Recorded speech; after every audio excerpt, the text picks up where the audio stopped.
হারফ TV, সত্য সমাগত, মিথ্যা বিতাড়িত।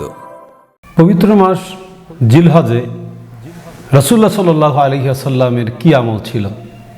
আসুন এক নজরে আমরা কোরআন ও সুন্নাহর আলোকে জিলহজ মাসের 9টি আমল সম্পর্কে জেনে নিই।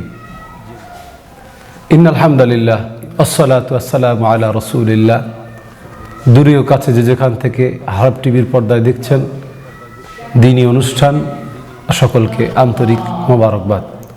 সম্মানিত দর্শক শ্রোতা ভাই বোন, জিলহজ মাস বছরের সেই গুরুত্বপূর্ণ মাসগুলোর অন্যতম, যে সমস্ত সময়সমূহে আল্লাহ রাব্বুল আলামিন উম্মতে মুহাম্মাদির আমলকে, সওয়াবকে বহু থেকে বহু গুণ বৃদ্ধি করেন এবং জাহান্নাম থেকে হেফাজত করে জান্নাতি হিসাবে ঘোষণা করেন।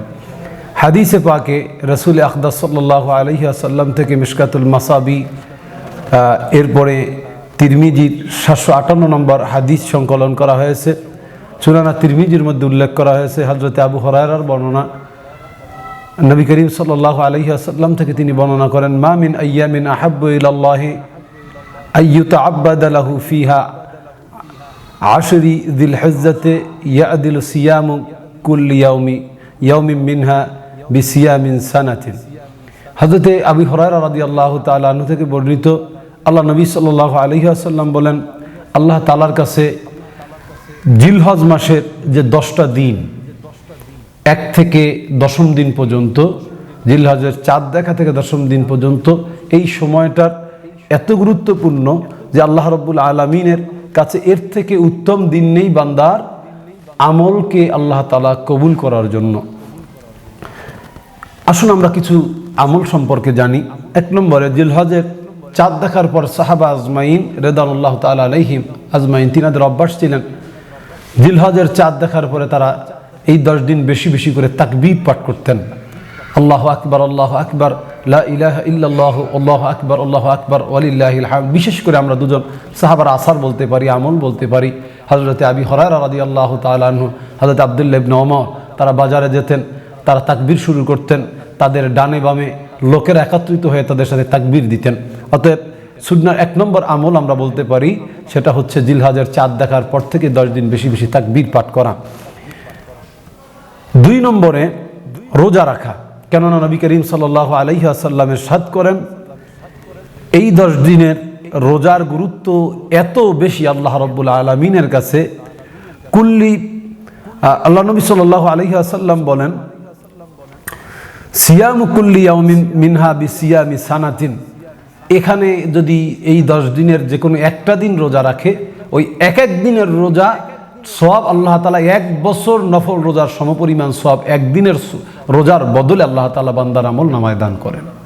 আমরা 3 নম্বর আমল বলতে পারি, অধিক পরিমাণে সলাত আদায় করা। এক্ষেত্রে কাজার সলাত থাকলে কাজা নামাজটা আদায় করে নেওয়া, কাজার এই থেকে জিম্মা থেকে আল্লাহ তাআলার কাছে পানা চেয়ে তাওবা করে ফিরে আসা, কাজা নামাজ আদায় করা। এরপরে ফরজ নামাজকে খুব তারতিলের সাথে, খুশু খুজুর সাথে আদায় করা। এরপরে নফল নামাজের পরে সুযোগ থাকলে তাহাজ্জুদ সহ নফল নামাজগুলো আদায় করা। কেননা নবী করিম সাল্লাল্লাহু আলাইহি ওয়াসাল্লাম ইরশাদ করতেছেন যে এই 10 দিনের, জিলহজের প্রথম 10 দিনের রাত্রিগুলোর সালাতের গুরুত্ব আল্লাহ তাআলার কাছে লাইলাতিন মিনহা বিকিয়ামি লাইলাতুল কদরে, লাইলাতুল কদর সবে কদরের মতো আল্লাহ তাআলা মর্যাদা এর প্রত্যেকটা রাতে দান করেন। সম্মানিত ভাই বোন, আমরা 4 নম্বর আমল বলতে পারি, নবী আকদাস সাল্লাল্লাহু আলাইহি ওয়াসাল্লাম যেটা নির্দেশ করেছেন যে যিনি কোরবানি করার আকাঙ্ক্ষা রাখেন, তিনি যেন জিলহজের চাঁদ দেখার পর থেকে কোরবানি করার পূর্ব পর্যন্ত তার চুল, তার মোষ, তারপরে নখ, তারপরে নাভির নিচের যে উদ্বৃত্ত পশম, বগলের নিচের পশম, এগুলো যেন না কাটে। আমরা এটা সহিহ মুসলিম 1977 নম্বর হাদিসের মধ্যে লক্ষ্য করলে রাসূলুল্লাহ সাল্লাল্লাহু আলাইহি ওয়াসাল্লামের নিষেধাজ্ঞা দেখতে পাই। নিষেধাজ্ঞা বলতে নিরুৎসাহিতকরণ দেখতে পাই। অতএব এটা একটা মুস্তাহাব আমল। যদি কেউ কোরবানির নিয়াত করেন, উত্তম হলো তিনি এই 10 দিনে চুল মোষ, বগলের নিচের পশম, নাভির নিচের পশম এবং নখ এগুলো কাটবেন না, কোরবানি করার পরে কাটবেন।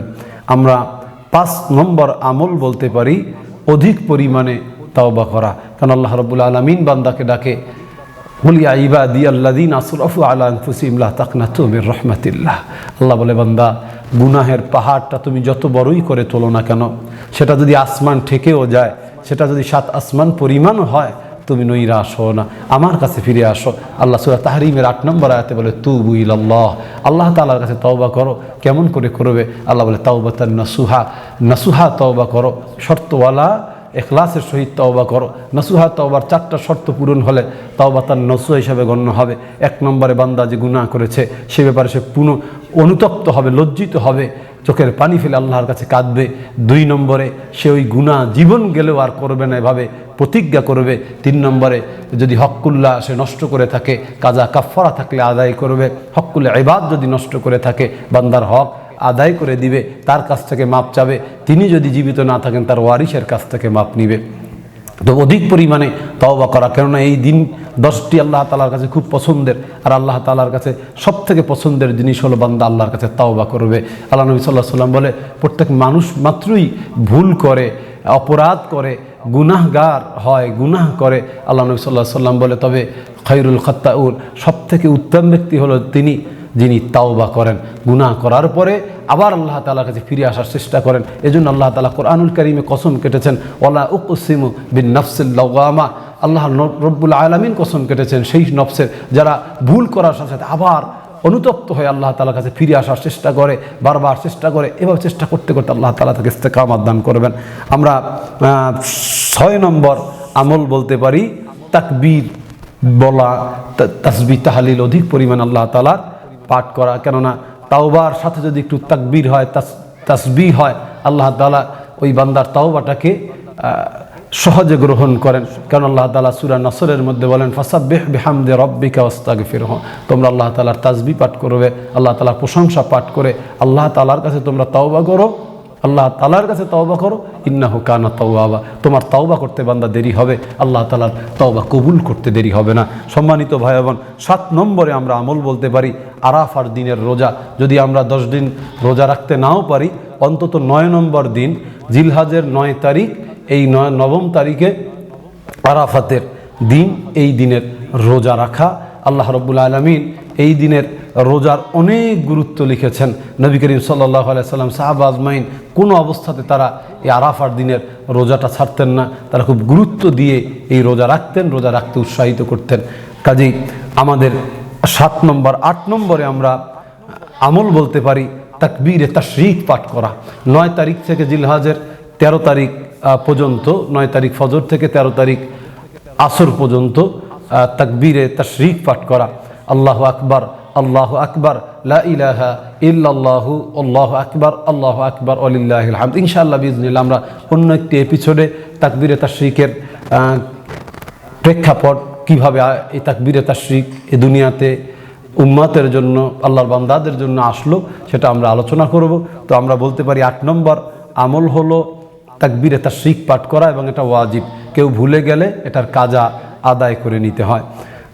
9 নম্বর সর্বশেষ আমল বলবো কোরবানির দিনের কোরবানি করা। নবী করিম সাল্লাল্লাহু আলাইহি ওয়াসাল্লাম সাহাবাদের নিয়ে হজে ছিলেন, জিজ্ঞাসা করলেন আজকে কোন দিন? তারা বলল, ইয়া রাসূলুল্লাহ, আজকে নহরের দিন, অর্থাৎ পশু জবেহ করার দিন। আল্লাহ নবী সাল্লাল্লাহু আলাইহি ওয়াসাল্লাম বলেন, এটা হলো হজ্জে আকবার, আজকে হলো হজের সবথেকে বড় দিন। আল্লাহ রাব্বুল আলামিনের কাছে এই 10 দিনের মধ্যে সবথেকে গুরুত্বপূর্ণ দিন হলো এই কোরবানির দিন। ভাইরা আমার, যারা কোরবানির নিয়াত করছেন অবশ্যই ইখলাসের সাথে কোরবানি যেন হয়। লৌকিকতা, আমার গরু বড় হলো, মানুষ ভালো বলল, মানুষকে দান দেব, বেশি গরু কাটবো, এই ধান্দা যেন মাথার মধ্যে কোনোভাবে না আসে। কারণ আল্লাহ রাব্বুল আলামিন বলেন, লা ইয়ানালুল্লাহু লুহুমুহা, আল্লাহ তাআলার কাছে কিন্তু আপনার গরুর গোশতের একটা টুকরাও পৌঁছবে না, ওয়ালা দিমাউহা, এক ফোঁটা রক্ত পৌঁছাবে না, ওয়ালা কি ইয়ানালুহু তাকওয়া মিনকুম, আপনার আমার কাছ থেকে আল্লাহ তাআলা যেটা নেবেন সেটা হলো তাকওয়া। আমাদের ধারণা হলো শুধু যদি পশু জবেহ যাদের করার সমর্থ আছে তারাই বোধহয় কোরবানিতে ত্যাগ তিতিক্ষা করবে না। কোরবানি যাদের পশু জবে দেওয়ার ক্ষমতা আছে তারা এটার মাধ্যমে আল্লাহ তাআলার কাছে নিজেকে ইখলাসের সাথে উপস্থাপন করবে। পাশাপাশি যাদের সমর্থ নাই তাদের আকাঙ্ক্ষা থাকবে যে আমাদের থাকলে আমরা দিতাম, কিন্তু তাদের নফসকে তারা কোরবানি করবে। নফসের আকাঙ্ক্ষা যেগুলো আল্লাহ রাব্বুল আলামিনের বিরুদ্ধে আছে, যে হারাম কাজগুলো আছে, এই হারাম কাজগুলো পরিত্যাগ করার মধ্যে পরিত্যাগ করে এই হারামকে কোরবানি দিয়ে আল্লাহ তাআলাকে সন্তুষ্ট করবে। যদি এটা করতে পারে, আল্লাহ নবী সাল্লাল্লাহু আলাইহি ওয়াসাল্লাম বলেছেন, যদি তুমি হারাম ছেড়ে দিতে পারো তাকুন আ'বাদান নাস, ইত্তাকিল মাহারিমা তাকুন আ'বাদান নাস, তুমি যদি হারাম ছাড়তে পারো আল্লাহ রাব্বুল আলামিন তোমাকে শ্রেষ্ঠ আবেদ, শ্রেষ্ঠ আল্লাহর ওয়ালি বানিয়ে দিবে। অতএব আসুন এই 10টি আমল আমরা করার চেষ্টা করি, আমাদের পাশের দিনী ভাইকে উৎসাহিত করি, আর অন্যকে জানার সুবিধার্থে এই ভিডিওটি আপনি একটু কষ্ট করে শেয়ার করে দিন, আপনার টাইমলাইনে রেখে দিন। হয়তো একটা লোকের আমলের বিনিময়ে আমরা আখেরাতে আমাদের নাজাতের উসিলা হয়ে যেতে পারে। আল্লাহ রাব্বুল আলামিন সকলকে কবুল করুক, সকলকে হেফাজত রাখুন, আমিন। ওয়া আখির দাওয়ানা আনিল হামদুলিল্লাহি রাব্বিল আলামিন। আসসালামু আলাইকুম ওয়া রাহমাতুল্লাহি ওয়া বারাকাতুহু।